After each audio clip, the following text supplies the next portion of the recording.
দেশটা নাই তো কারো বাপের ভিটা, করবে মন চাইলে যখন যেটা, দেশটা লক্ষ মায়ের ইজ্জতেরই দামে কেনা। আমার সোনার বাংলা, আমি তোমারে ভালোবাসি। এই সোনার বাংলা, আগে ছোটবেলায় জাতীয় সঙ্গীত পড়তাম লাইন ধরে, আমার সোনার বাংলা, আমি তোমারে ভালোবাসি। সোনার বাংলা এখন সোনা সোনা হারাই যাচ্ছে সোনার বাংলা থেকে। মূল কথায় আসি, ওই যে একটা গজল গাইলাম না, গজল গাইছি দেশটা নেই তো কারো বাপের ভিটা, এটা আমার গজল না, এটা হলো আইনুদ্দিন আল আজাদের গজল।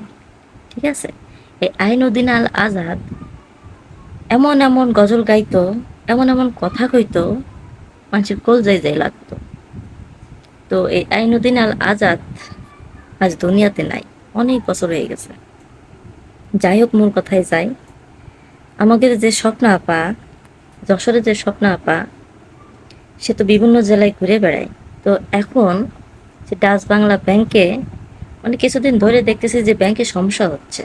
হ্যাঁ, টাকা পয়সা দিচ্ছে না, বা ব্যাংকে টাকা থাকতেছে না, বা কাইটে নেওয়া হচ্ছে, বিভিন্ন সমস্যার সম্মুখীন হচ্ছে এই ব্যাংকে, বিশেষ করে ইসলামিক ব্যাংকগুলা।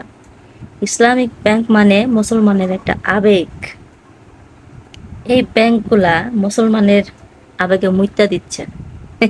কথাগুলো শুনতেই খারাপ লাগতে পারে, মুসলমানের আবেগে মুইত্যা দিচ্ছে এই ব্যাংকগুলা। তো আমাকে স্বপ্ন আপা, ওই জায়গার তো তার অ্যাকাউন্ট আছে, তো স্বপ্ন আপা গিয়েছে, তো অ্যাকাউন্ট থেকে 7.5% টাকা কাটিয়ে নেওয়া হয়েছে। তার আগে একজন কন্টেন্ট ক্রিয়েটর আমাকে প্রধানমন্ত্রীর ওই আর হয় না, প্রধানমন্ত্রী শেখ হাসিনা কতি কতি হাসিনা সরাতে পারলাম না, আমাকে তিনি হচ্ছে সাবেক প্রধানমন্ত্রী, এখন বর্তমানে প্রধানমন্ত্রী হচ্ছে তারেক জিয়া, ভুলে যায় শুধু। তো যাই হোক, ভুল ত্রুটি হতে পারে কথার ছলে। তো কথা হলো গেন, আমাদের একজন কন্টেন্ট ক্রিয়েটার এই প্রধানমন্ত্রীর সাথে দেখা করলো।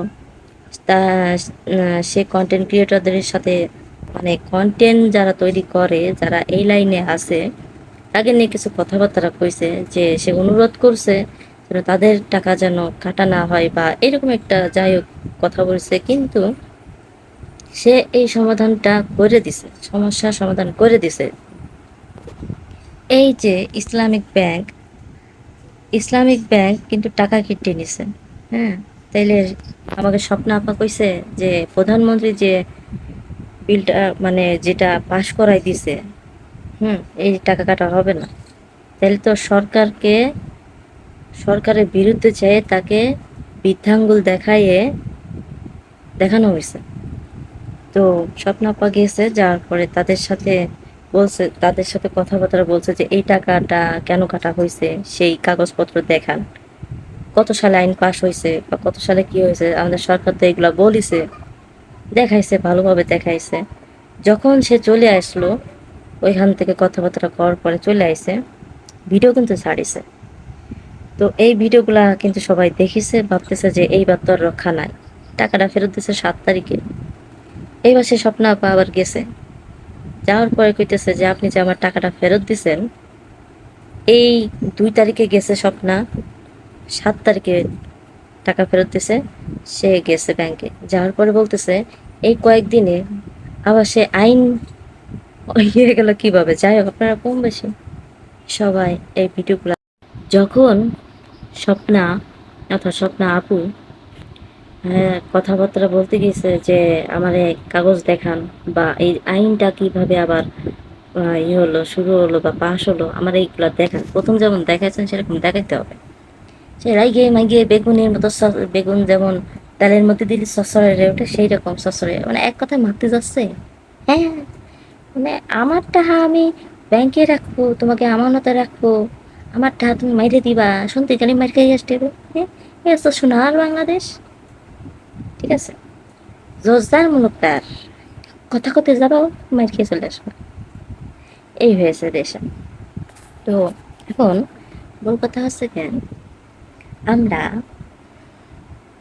যে একটা পরিবার, ধনী হোক গরিব হোক, টাকা পয়সা একটু বেশি হইলে বা বৃদ্ধ বয়সে মানুষ একটা ব্যবস্থা করে, মানে বৃদ্ধ বয়সের জন্যে, যে তখন টাকা পয়সা ছেলে মেয়ে দেখতে পারবে কি না, টাকা পয়সা কিছু না জমালে ভবিষ্যতে কি করবো, মানুষ ভবিষ্যৎ গোছানোর জন্য টাকা পয়সা নিয়ে যায় ব্যাংকের মধ্যে ঢুই, ব্যাংকের মধ্যে থুয়ে দিতে হয়।